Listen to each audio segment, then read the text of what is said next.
Hola a todos, buenas noches. Dios los bendiga. Vámonos cerquita. Vamos a hacer una dinámica cortica. Bueno, hija, siéntate. Hagámonos cerquita entonces, hagámonos cerca. Y vamos a seguir con el estudio del libro de Santiago, con la epístola de Santiago. Y hay unos premiecitos, hay algo para los que respondan bien. Hoy vamos a ver Santiago capítulo 3, versículo 13 al 18. Y antes de entrar en la lectura, a ver, yo quiero preguntar, ¿quién sabe en qué se inspiró Santiago o en qué otro libro de la Biblia se inspiró Santiago para escribir su carta? Entonces vamos a levantar la mano y el que crea saber, levanta la mano. El que crea saber. Entonces, ¿en qué otro libro de la Biblia se inspiró Santiago para escribir su carta? En Proverbios. Muy bien. La carta de Santiago tiene una inspiración en el libro de Proverbios, de dichos de sabiduría. Perdón, de sabiduría. Ok, esta es fácil. Vamos a estudiar Santiago 3, del 13 al 18. Esta es fácil. ¿Verdadero o falso? No contestan, levanta la mano y el que primero levante la mano tiene derecho a contestar. Santiago fue uno de los 12 discípulos de Jesús. Rubén, falso. ¿Por qué? ¿Y quién era Santiago? ¿Y quién era Jacobo? Listo. No fue uno de los 12 discípulos originales. Muy bien. Ok. Este es un poquito más difícil y es, hay un aspecto de la vida que Santiago dice que es sumamente pecaminoso y que aunque parece sencillo puede armar grandes problemas. ¿Quién sabe? La lengua, muy bien. Tiene que levantar la mano para darle la palabra. Tiene que seguir instrucciones, María Eugenia, si no se puede. Sí. Levanta la mano y ahí, porque si contestan es difícil. Muy bien. Listo. Ok. Vamos a leer entonces Santiago capítulo 3, versículo 13 al 18. Dice: ¿hay entre ustedes alguien verdaderamente sabio y entendido? Muestre por la buena conducta de sus obras en sabia mansedumbre.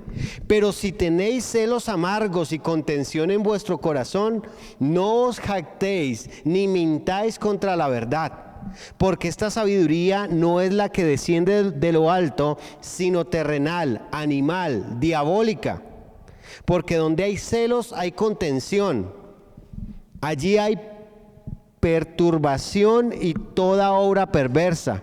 Pero la sabiduría que es de lo alto es primeramente pura, después pacífica, amable, benigna, llena de misericordia y de buenos frutos, sin incertidumbre ni hipocresía. Y el fruto de justicia se siembra en paz para aquellos que hacen la paz. Amén. Entonces, Santiago está haciendo una pregunta, dice la versión PDT, dice: ¿hay entre ustedes alguien verdaderamente sabio y entendido? Y es que esta palabra sabio, en el contexto griego y romano de ese entonces, se usaba para cualquiera que hablara de una forma inteligente o sofisticada, ¿sí? O sea, este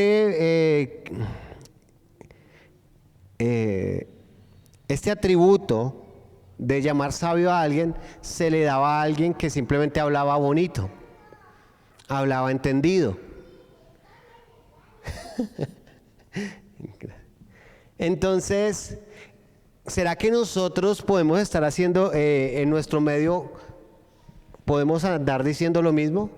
Que dice: uy, esa persona sí que es inteligente, sí que dice cosas, wow. Pero Santiago está haciendo una pregunta. ¿Hay entre ustedes alguien verdaderamente sabio? Porque en el tiempo de Santiago, a cualquiera que hablara bonito se decía sabio. A cualquiera que... Nomás ahorita en campaña, usted escucha a todos los candidatos y todos hablan, parecen sabios. ¿Cierto? Parecen sabios. Y nosotros los seres humanos tenemos un gran problema.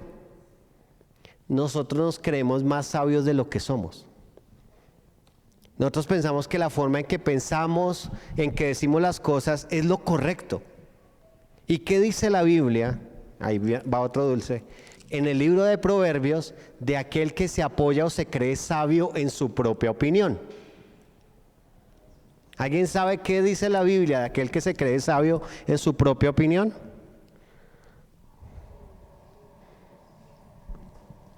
Lo que crean, que es necio, pero dice algo se lo va a decir. Dice, al hombre todos sus caminos le parecen correctos, pero al final son caminos de muerte. ¿Quién dijo muerte? Allá.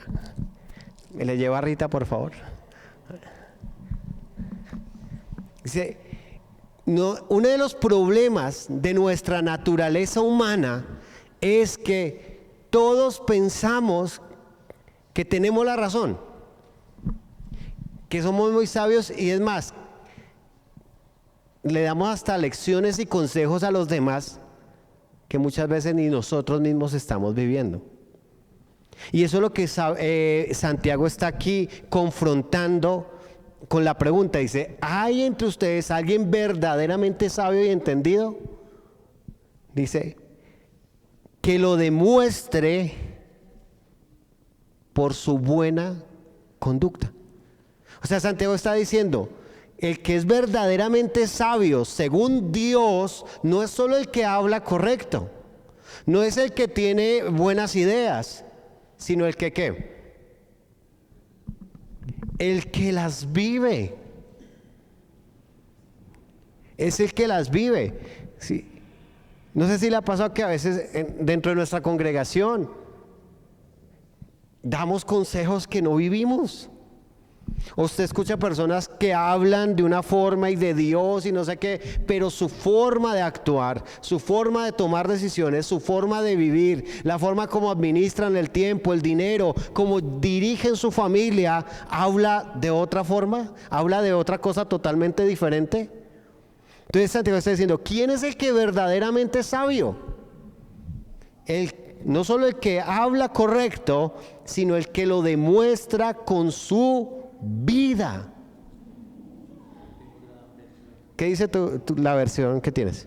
Ustedes son sabios y entienden los caminos de Dios, demuéstrenlo viviendo una vida honesta y haciendo buenas acciones con la humildad que viene de la sabiduría. Que demuestre con sus buenas acciones. Dice aquí, el verdadero sabio no es orgulloso. No es orgulloso. Si hablamos de Dios, si decimos de Dios, si decimos que hay que perdonar, si decimos que Dios se preocupa por las personas, que la gente necesita de Dios, ¿eso es sabiduría? ¿Eso es sabio? Sí. Pero ¿qué nos hace verdaderamente sabios? Cuando lo hacemos, cuando lo vivimos. Dice, el verdadero sabio no es orgulloso. Hay gente que le gusta pelear, discutir, tener siempre la última palabra. Y dice, es que no es así, a mí me parece tal cosa. Y no sé si se ha dado cuenta que cuando esa persona X, no estamos hablando de alguien específico, sino de un ejemplo, habla y dice algo, como que siempre está el que lo mira, normalmente la esposa, los hijos, ese. O sea, como que ese no es mi papá, esa no es mi mamá, ese no es, yo no conozco ese que está hablando porque no lo vive. Y el punto es que nosotros debemos poner la lupa ¿en dónde? En nosotros. Sí. Porque a veces nos paramos y es muy fácil pararnos aquí y decir, iglesia, hagan esto y esto y esto y esto. Pero ¿y yo qué estoy haciendo? Iglesia, sean humildes, sean sometidos, hagan esto. Pero ¿cómo es mi vida? ¿Sí? Conozco a alguien que no es de esta congregación. Pero dice, ay, hay que ganar almas. Y hay que ganar almas. Y hay que ganar almas. Y a toda hora y pelea y hay que predicar el evangelio.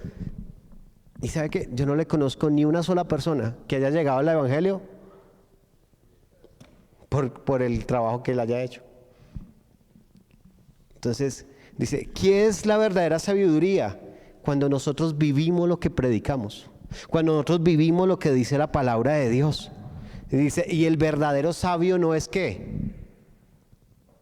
Orgulloso. ¿Qué nos impide llegar a vivir una vida sabia?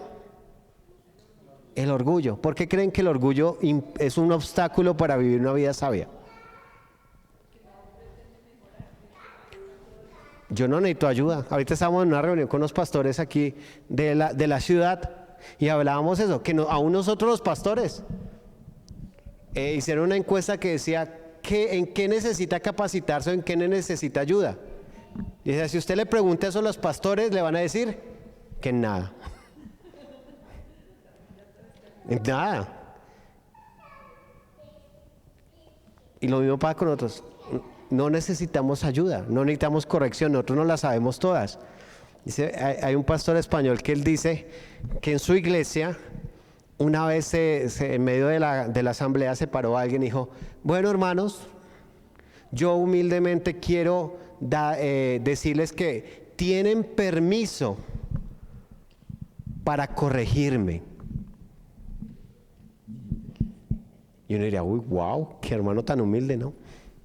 Y el pastor le dice, perdón hermano, no necesitamos permiso para corregirlo.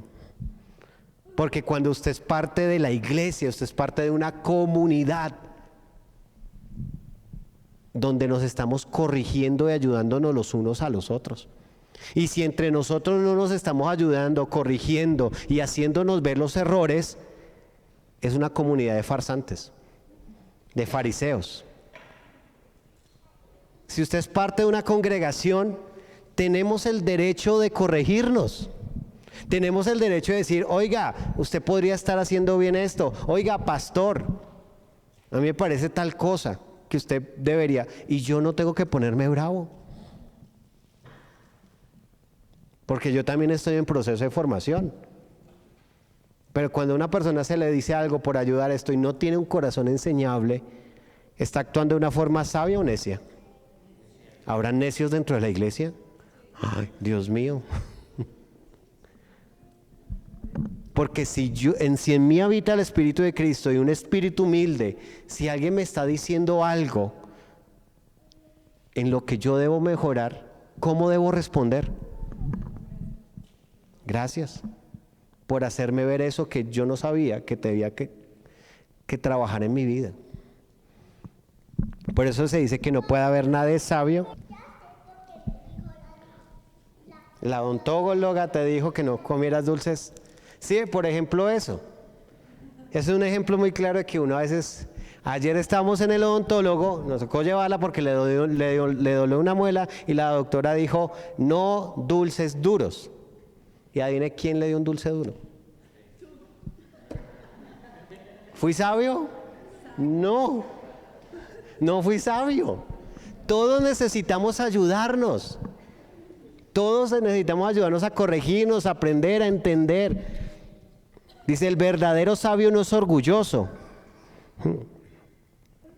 Después dice el versículo 14, pero si ustedes están llenos de celos y de rivalidad, no tienen por qué dárselas de sabios. Qué tremendo, ¿no? Su orgullo es una mentira que oculta la verdad.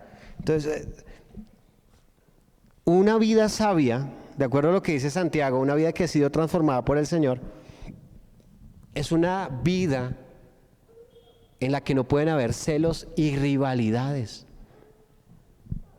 No puede haber. A veces creemos y consideramos que esto es por merecimiento. Y uno a veces escucha, y lo hemos escuchado entre nosotros y tenemos que aprender de eso, es que se debería tener en cuenta personas que llevan más tiempo. Pregunta, ¿sí funciona la iglesia? ¿A la luz de la palabra? Si usted lleva 20 años en el Evangelio, ¿eso le da una categoría o privilegios especiales? No, no funciona así la iglesia. Sí, pero sin embargo hay personas que están heridas y dicen, es que a mí no me tuvieron en cuenta, es que yo llevo más tiempo, es que yo ya tomé todos los cursos, porque es que esto no es una competencia. Aquí no está, o a los que están aquí de servidores, dígame cuánto les pagan al mes aquí por servir, por ser ujieres, por estar en la alabanza, por ir a Fagua, por proyectar las letras. ¿Cuánto? No, aquí no estamos, aquí estamos es para que al contrario, entre más personas se levanten, entre más personas quieran seguir a Cristo, entre más quieran servir, mejor. Mejor. Ese es el espíritu de Cristo. ¿Por qué? Porque la mies es mucha, pero los obreros pocos. Y si hay pocos obreros, ¿por qué nos da a veces dolor y envidia y nos mordemos la lengua porque otros se levantan? No deberíamos más bien decir, Señor, gracias, porque se están levantando más manos, más, porque lo que hay es trabajo, hermano. En el reino de Dios lo que hay es harto trabajo. Hay muchas cosas para hacer. Pero el que es verdaderamente sabio no es una persona que se deja llevar por los celos y por la rivalidad.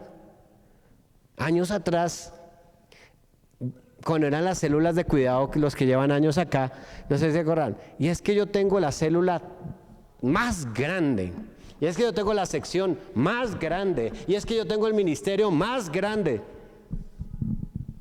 Eso no importa. Eso no importa.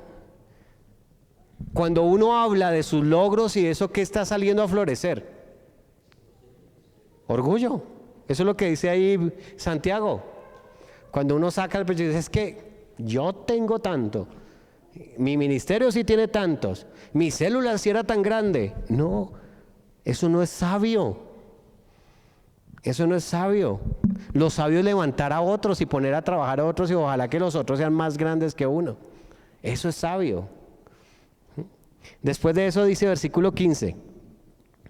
Esa no es la clase de sabiduría que viene del cielo, es una sabiduría terrenal, producto de la mente, aunque en realidad viene del demonio. La Reina Valera dice, pero la sabiduría que es de lo alto es, porque esta sabiduría no es la que desciende de lo alto, sino terrenal, animal y diabólica. Wow. Dice, el que piensa y es muy pulido al hablar, el que da buenos consejos, el que quiere tener la última palabra, pero no lo está viviendo. ¿Qué tipo de sabiduría dice la Biblia que tiene? ¿Cómo es? Es terrenal, animal. ¿A dónde miramos? ¿A quién analizamos bajo estos parámetros? A nosotros mismos. ¿Qué de lo que yo sé de Dios no vivo? ¿Sí? ¿Qué de lo que yo sé de Dios no estoy viviendo? ¿Sí?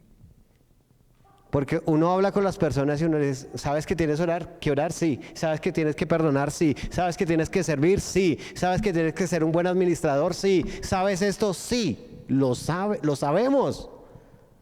Pero la pregunta es, ¿qué de lo que sabemos que tenemos que hacer no estamos viviendo? Porque si no lo estamos viviendo, por más que lo sepamos, nuestra sabiduría viene a ser necedad. Vengo a ser alguien hipócrita, vengo a ser alguien orgulloso. Eso es orgullo. Porque es que es muy fácil tener el dedo ¿hacia dónde? Hacia los demás. Qué fácil es descubrir los errores de los demás. Qué fácil es descubrir lo que no están haciendo bien los demás. Pero qué difícil es ser honestos con nosotros mismos y decir, ¿qué me falta a mí? ¿Qué no estoy viviendo? ¿Qué no estoy haciendo? Versículo 16. Por eso, donde hay celos y rivalidad, también hay desorden y toda clase de mal. Y vuelve a repetir 2 veces, 2 versículos, donde hay celos y rivalidad. La Valera dice donde hay celos y contención. Dice, donde hay celos y rivalidad. Aquí, ¿qué pecado está atacando Santiago? ¿O qué pecado está señalando cuando habla de los celos y la rivalidad? Sí, pero no, tibio. Sí, pero no. ¿Qué estaba pasando en la iglesia para que Santiago atacara tanto estas 2 actitudes?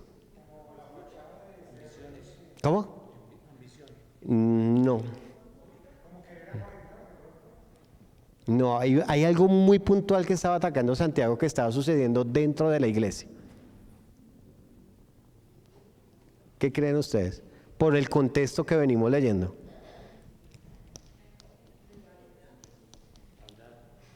A ver, un dulce para que lo diga. Comparaciones. No es un pecado a nivel de iglesia que afecta a toda la iglesia. ¿Cómo? A toda.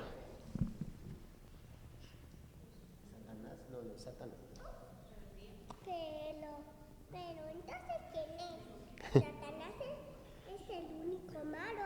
Satanás es el único malo, ¿no? Nosotros también somos malos, mi amor. Pero Dios nos cambia. ¿Qué división? ¿Qué pecado? La división. La división. ¿Qué había dentro de la iglesia? Divisiones. Habían grupos, unos decían una cosa, otros decían los otros, y por eso había celos y rivalidades. ¿Y cuánto daño hace la división? La división es supremamente destructiva. Algo que de pronto ustedes no sabían, pero la iglesia que nosotros acogimos de Facatativá no es una iglesia que se plantó de ceros. Es una iglesia que llegó a ser una iglesia de más de 200 personas y se dividió. Y el pastor dijo que había recibido una palabra del Señor, de que el Señor le había dicho que suelta tus redes y sígueme. Y que esa era la palabra que Dios le había dado para irse de la denominación, para irse de esto. Pero lo que no dijo es que también no soltó las redes, porque se llevó a la gente, se llevó los equipos de sonido, se llevó todo. Y quedó un grupo como de 50 hermanos tristes, deprimidos, dolidos. La división daña. La división no viene del Señor. Dios es un Dios de unidad. Y el enemigo lo que hace es alentar nuestro orgullo, alentar nuestra independencia, alentar celos y rivalidades. Y si uno no ataca ese tipo de actitudes, puede entrar y caer en división. Si la iglesia viviera en una unidad de espíritu y eso, la iglesia arrasaría de una forma increíble. Pero aún dentro de nosotros puede haber actitudes de división.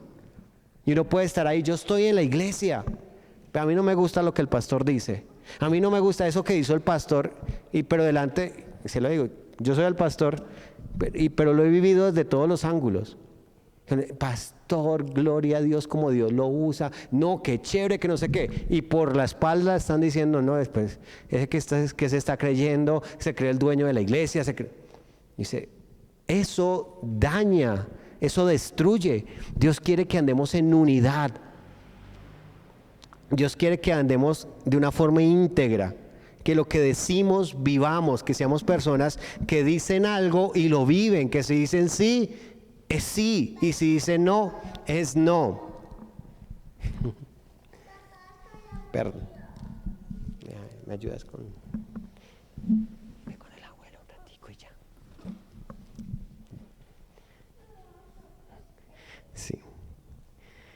Pero, disculpa, soy el pastor Alberto, iba a enseñar y se le presentó una calamidad familiar y no pudo acompañarnos, pero aquí estamos estudiando juntos la palabra. Amén. ¿Nos ha hablado el Señor?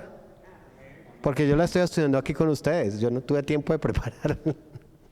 Les soy honesto. no es un ejemplo a seguir, es una emergencia pero Dios nos está hablando a través de su palabra mientras estamos estudiando esto. Entonces dice, celo, rivalidad, también hay desorden y toda clase de mal. Versículo 17, pero la sabiduría que viene del cielo, entonces está haciendo una comparación. Primero dice cómo es la sabiduría según el mundo, que termina siendo necedad. ¿Sí? ¿Usted no ha escuchado a esa gente muy intelectual, muy estudiada, doctores y esto, que hablan unas cosas increíbles, filósofos, pero con sus hogares destruidos? Esa gente que ha escrito libros, bestseller, y que todo el mundo dice, wow, esos grandes actores, gente muy inteligente, pero con sus vidas arruinadas en el vicio, en la droga. Dice, la sabiduría de la tierra, ¿cómo es? Gente que dice, wow, pero que no vive. Pero ¿cómo es la sabiduría del cielo? Versículo 17. ¿Es ante todo qué? Pura. También es pacífica. ¿Cuál era el pecado que estaba señalando Santiago? La división. Había gente que estaba dividiendo entre la iglesia, pero dice el que es verdaderamente sabio busca ser ¿qué? Pacífico. ¿Y qué es una persona pacífica? No es tranquila. ¿Cómo? Que une, que busca pacificar, que busca restaurar, que busca sanar. Dice, el que es sabio según Dios es una persona que ayuda a que los problemas se solucionen, aporta soluciones, ayuda a restablecer relaciones, ayuda a restablecer canales de comunicación. Es una persona que hace volver al que estaba con su corazón alejado. Esa es la sabiduría de parte de Dios. Dice, es pacífica, considerada. ¿Qué es ser considerado? Empático, que se pone en los zapatos del otro, que mira con misericordia, que da oportunidades, que cree en el otro. Y flexible, dice esta versión. Dice, en la Valera dice, pura, después pacífica, amable. ¿Qué es una persona amable, Arnelis?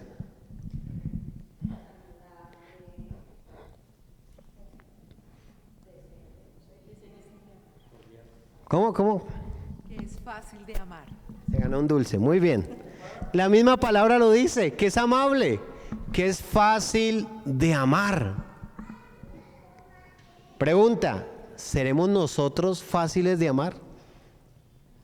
Porque a veces somos bien jodidos, ¿no?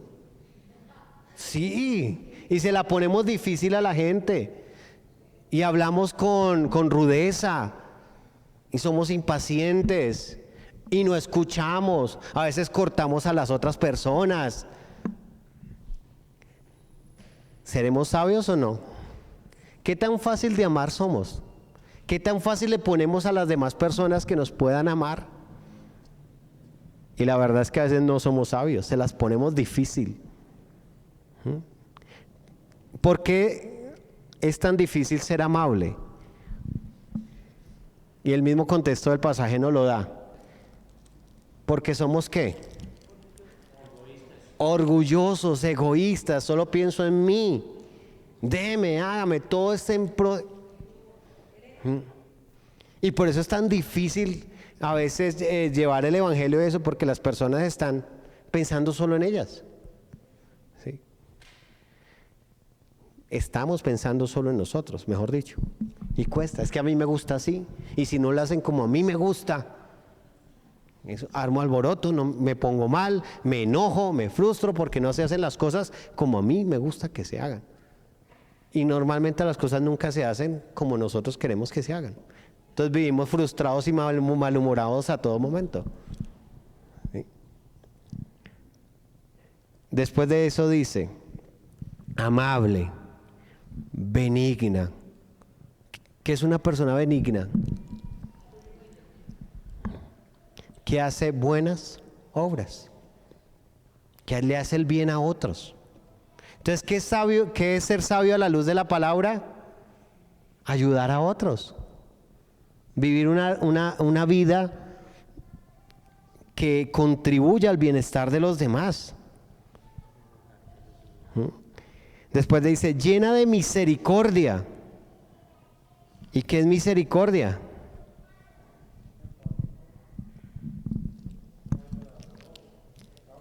¿Qué es ser una persona misericordiosa? ¿Cómo? Compasiva. Perdonadora. Muy bien, ¿qué más? ¿Cómo? Que se conduele con los demás. Muy bien. Una persona misericordiosa es alguien que trata a los demás como no se merecen cuando hacen mal. Cuando hablamos de Dios y su misericordia, dígame nosotros qué merecemos. ¿Cuántos de nosotros le hemos fallado al Señor? ¿Cuántas veces hemos sido infieles? ¿Y cómo nos ha pagado el Señor? Dije, no, ya me cansé de Martín. No, ni una más le paso. Ese no tiene arreglo. ¿Sí se ha comportado así el Señor? Entonces una persona misericordiosa es una persona que sabe dar oportunidades porque sabe que todos estamos luchando con una naturaleza caída. Que todos estamos en un proceso de santificación, de perfeccionamiento. Es alguien que no vive bajo la ley del talión. ¿Cuál es la ley del talión? Ojo por ojo y diente por diente. ¿Cómo nos enseñó Jesús que debíamos responder? Y si alguien le da una bofetada, ¿qué tan sabios somos midiéndonos con esto? Nos falta, ¿no?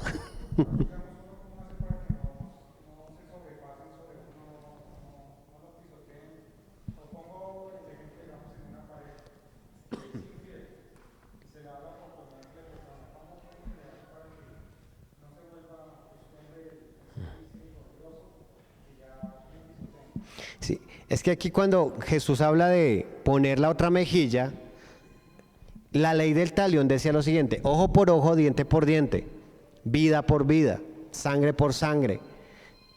¿Qué es lo que pasa? En la naturaleza humana o en la ley natural, cuando a mí me la hacen, se crea como una obligación moral de venganza. ¿Qué quiere decir? Cuando a mí me hacen algo, yo creo que tengo el derecho de vengarme.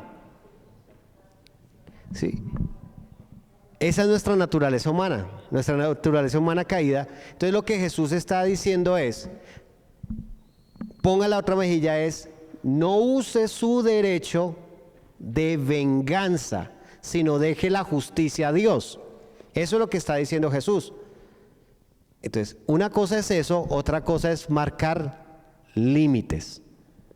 O sea, una cosa es usar mi derecho de venganza, de cobrármelas, y decir, Señor, yo perdono esta deuda, te lo entrego a ti, te la entrego a ti, tú encárgate de, yo no quiero guardar eso en mi corazón y seguir adelante con un corazón limpio.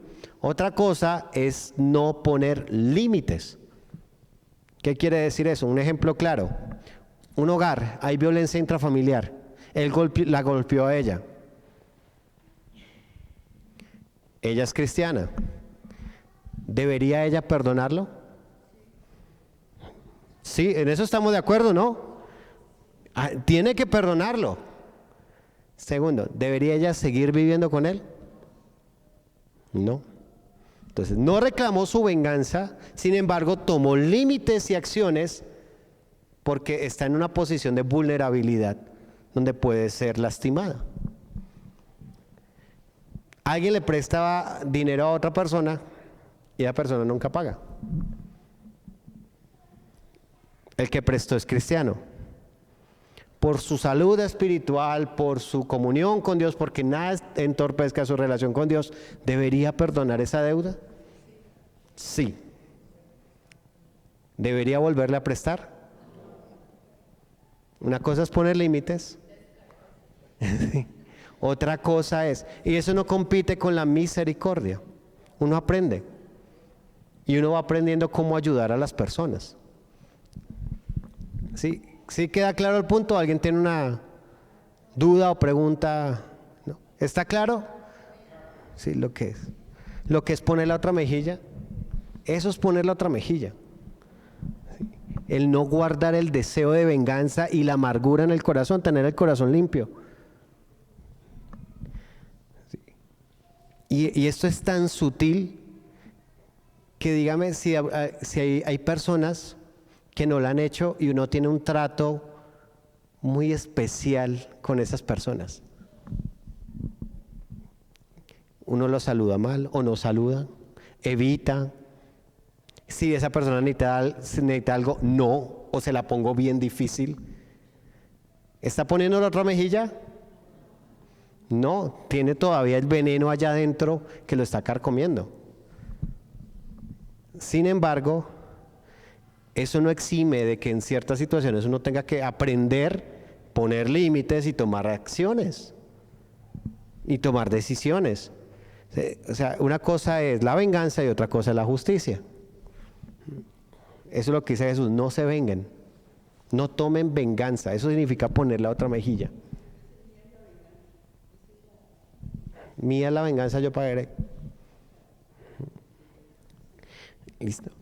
Después de eso dice, misericordia y de buenos frutos. Y es que, como dijo Jesús, por sus frutos nos conoceréis. La pregunta es, ¿qué fruto está dando mi vida? Si nosotros no le dijéramos nada a nadie de que somos cristianos, si la gente viera nuestra vida, ¿podría haber frutos de la obra de Dios en nosotros? O sea, es una pregunta que nos tenemos que hacer cada uno de nosotros. Si nuestra vida es diferente. Y después dice, asimismo, versículo 17. Además, siempre es compasiva y produce una cosecha de bondad. Asimismo es justa y sincera. La Reina Valera es más diciente, dice, sin incertidumbre ni hipocresía. ¿Qué quiere decir eso? ¿Será que hay cristianos hipócritas? ¿Sí lo somos? Digo, sí. ¿Será que sí hay gente que se comporta como cristiano y puede actuar como cristiano y no necesariamente tener un corazón transformado? Pero aquí dice, el verdadero sabio es aquel que lleva una vida amable, misericordiosa, de buenas obras, pura, que es un pacificador y no lo hace por hipocresía. Cuando nosotros, o sea, nos está diciendo que cuando nosotros hacemos las cosas buenas que Dios nos pide que hagamos, ¿cuál debe ser la motivación para hacerlo? ¿Quién? Dios, glorificar a Dios. ¿Sí? Y aquí le doy otro ejemplo. Por ejemplo, a veces hay personas que se toman literalmente lo que dice, que no sepa tu izquierda, tu mano derecha lo que hace tu izquierda, ¿cierto? Entonces dicen, no, yo no puedo hacer nada que no se den cuenta que soy yo. El problema no es que se den cuenta, lo que está diciendo ahí el pasaje es que todo lo que hagamos, nos vean o no, lo hagamos para el Señor. Nunca debemos hacer las cosas para que nos vean. Nunca debemos hacer las cosas para que otros digan, wow, esa luz, lucecita así que ora, como es de buena. No debemos hacer las cosas para otros. Si nos ven o nos ven, no nos importa porque estamos haciendo las cosas para Dios. Y el Señor nos ve en lo público y nos ve en lo privado. Tengo que tener conciencia de su presencia. O sea, el que está en la iglesia, en la congregación el domingo, levantando manos, orando, sirviendo, ayudando a otros, debe ser el mismo que está en la casa. ¿Amén o no? Eso es vivir sabiamente, esa es la verdadera sabiduría. Dice, y aquellos que promueven la paz, versículo 18, por medios pacíficos, están sembrando una cosecha de justicia. Dice, las buenas obras que resultan de la salvación cosecharán más buenas obras. En otras palabras, aquí está diciendo Santiago lo que dice Pablo en Gálatas. Hermanos, no ignoren que todo lo que el hombre siembra, eso también cosecha. De la forma en que yo vivo es una siembra constante. Todo lo que tú y yo hacemos o dejamos de hacer es una siembra constante. Y de cómo estemos viviendo, vamos a cosechar resultado. Entonces, lo que nos deja aquí Santiago, la pregunta es, está implícita en el texto: ¿somos sabios o no? De acuerdo a lo que dice el texto, ¿te podrías considerar una persona sabia de acuerdo a la sabiduría de lo alto? No a la sabiduría de esta tierra. Por eso es que en Cristo, hasta un analfabeta que no ha estudiado en un colegio, que no ha tenido educación, ningún tipo de formación, puede llegar a ser sabio. Y el doctor, con todos sus títulos, con todos sus estudios, con todo esto, puede ser muy necio. Ahora preguntémonos, sin mirar a los demás, ¿qué tan sabios somos? ¿Somos sabios? ¿Estamos viviendo una vida sabiamente? ¿Nuestra vida demuestra que estamos viviendo conforme a la sabiduría del cielo? Padre, en el nombre de Jesús, perdón. Perdón porque en varios aspectos de nuestra vida tenemos que reconocer que somos necios. Que Señor, que en nuestras propias palabras, a veces Señor, pensamos más alto de nosotros de lo que realmente deberíamos pensar. Y por eso nos herimos, por eso nos amargamos, por eso Señor guardamos resentimientos, desánimos en nuestro corazón. Pero hoy tenemos que reconocer que lo único que tenemos en nuestra vida es tu gracia. Y que tú, por la sangre preciosa de nuestro Señor Jesucristo, limpias y has lavado nuestras vidas para que ahora podamos vivir una vida sabia.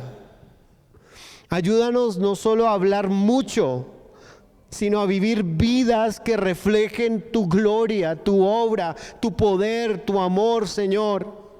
Ayúdanos a ser sabios.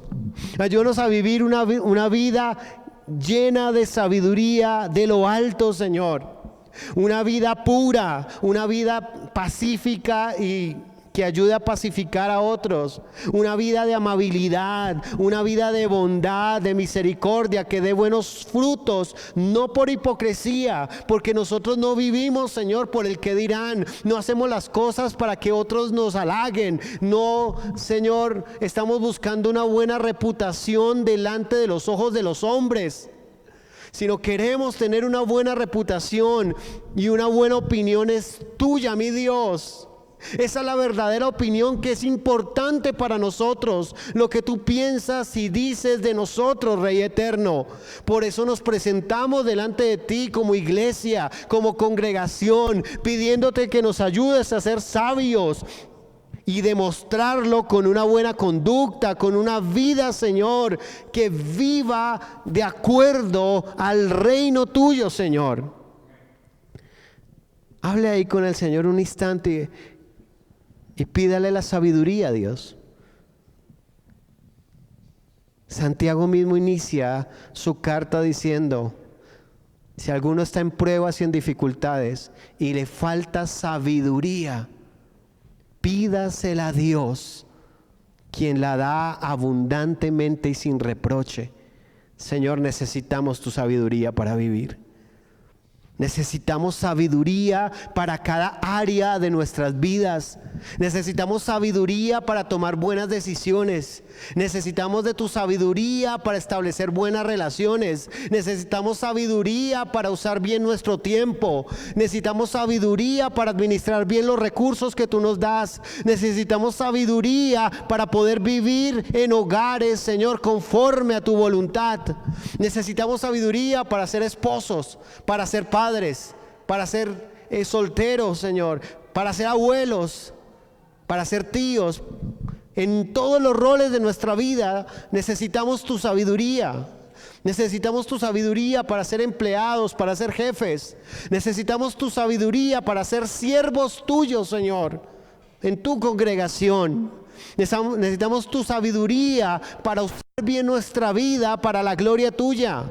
Y te pedimos perdón porque reconocemos que a veces hemos actuado neciamente y que necesitamos tu ayuda para poder vivir una vida que te agrade. En el nombre poderoso de Jesús. Amén y amén. Señor los bendiga. Voy a pedir a mi papá que va a dar el anuncio un poquito más detallado del retiro de matrimonios, que queremos animar a todas las parejas a que inviertan en ese espacio. No importa si usted tiene un añito de casado o tiene 50, siempre se necesita estar invirtiendo en el matrimonio. Amén. Gracias. Hermanos, buenas noches. Dios les bendiga.